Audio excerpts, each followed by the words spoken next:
when we understand who God is, we understand his attributes, then we understand who he is as our authority, and we can live in his presence for his glory.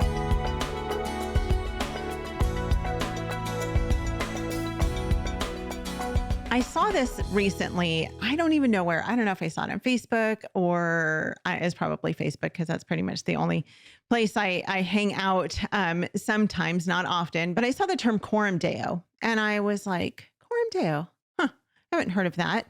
Oftentimes people, if they get our newsletter, they'll see that we sign off, and I usually sign my emails like this. I'll before I put my name, put Soli Deo Gloria, which means, for the glory of God. And people have often asked me, like, what does that mean? I'm like, look it up. Well, I saw this term Coram Deo the other day, and I just thought, what is that? I'm not familiar with that one. And so I looked it up, and it means this. And I was so struck by this. It says to live Coram Deo is to live one's entire life in the presence of God, under the authority of God, to the glory of God. And I'm going to read that again. To live Coram Deo is to live one's entire life in the presence of God, under the authority of God, to the glory of God. And that's really what we've been talking about this week, right? Is when we understand who God is, we understand his attributes, then we understand who he is as our authority, and we can live in his presence for his glory. And that's really the chief end of man, right? Is to glorify God and enjoy him forever.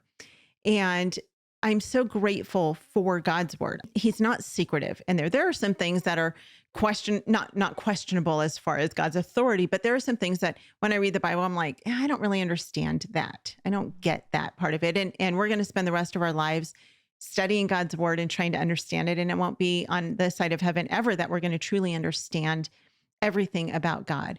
But he has given us his word so that we really can understand who he is as our authority, as our loving and kind and wise father. And so that's my new thing. I'm like, I'm going to live Coram Deo to the best of my ability. And to do that, I have to be in his word and teach it to my girls so that they also can live Coram Deo. And so that's my challenge to our listeners, is to live this way in the presence of God, under his authority, and to God's glory. Homeschool Insights is sponsored by CTC Math. If you're looking for a great online math program, visit ctcmath.com and try it for free. For more great homeschool inspiration and resources, listen to the Schoolhouse Rocked podcast every Monday, Wednesday, and Thursday.